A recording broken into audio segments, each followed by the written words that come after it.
The Caliph and the Gardener. Inspirational story. There was once a caliph of Cordova whose name was Al-Mansur. One day a strange merchant came to him with some diamonds and pearls which he had brought from beyond the sea. The caliph was so well pleased with these jewels that he bought them and paid the merchant a large sum of money. The merchant put the gold in a bag of purple silk which he tied to his belt underneath his long cloak. Then he set out on foot to walk to another city. It was midsummer, and the day was very hot. As the merchant was walking along, he came to a river that flowed gently between green and shady banks. He was hot and covered with dust. No one was near. Very few people ever came that way. Why should he not cool himself in the refreshing water? He took off his clothes and laid them on the bank. He put the bag of money on top of them and then leaped into the water. How cool and delicious it was! Suddenly he heard a rustling noise behind him.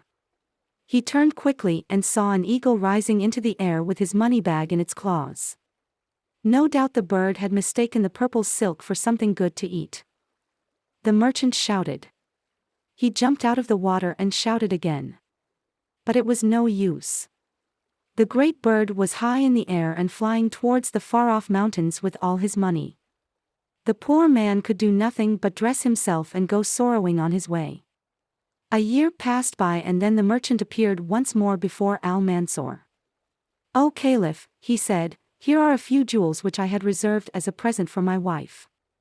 But I have met with such bad luck that I am forced to sell them. I pray that you will look at them and take them at your own price." Al-Mansur noticed that the merchant was very sad and downcast.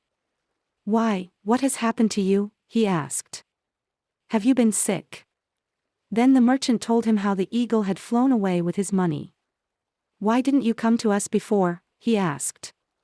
"We might have done something to help you." "Toward what place was the eagle flying when you last saw it?" "It was flying toward the Black Mountains," answered the merchant. The next morning the caliph called 10 of his officers before him. "Ride at once to the Black Mountains," he said. "Find all the old men that live on the mountains or in the flat country around, and command them to appear before me 1 week from today." The officers did as they were bidden. On the day appointed, 40 gray, bearded, honest old men stood before the caliph. All were asked the same question. "Do you know of any person who was once poor but who has lately and suddenly become well-to-do?" Most of the old men answered that they did not know of any such person. A few said that there was one man in their neighborhood who seemed to have had some sort of good luck. This man was a gardener. A year ago he was so poor that he had scarcely clothes for his back. His children were crying for food. But lately everything had changed for him. Both he and his family dressed well, they had plenty to eat, he had even bought a horse to help him carry his produce to market. The caliph at once gave orders for the gardener to be brought before him the next day. He also ordered that the merchant should come at the same time. Before noon the next day the gardener was admitted to the palace. As soon as he entered the hall the caliph went to meet him. "Good friend," he said, "if you should find something that we have lost, what would you do with it?" The gardener put his hand under his cloak and drew out the very bag that the merchant had lost. "Here it is, my lord," he said. At sight of his lost treasure, the merchant began to dance and shout for joy. "Tell us," said Al-Mansur to the gardener, "tell us how you came to find that bag." The gardener answered, "A year ago, as I was spading in my garden, I saw something fall at the foot of a palm tree. I ran to pick it up and was surprised to find that it was a bag full of bright gold pieces. I said to myself, this money must belong to our master, Al-Mansur. Some large bird has stolen it from his palace." "Well, then," said the caliph, "why did you not return it to us at once?" "It was this way," said the gardener, "I looked at the gold pieces, and then thought of my own great necessities. My wife and children were suffering from the want of food and clothing.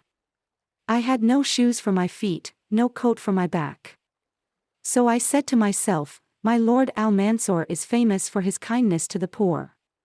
He will not care. So I took 10 gold pieces from the many that were in the bag. I meant only to borrow them.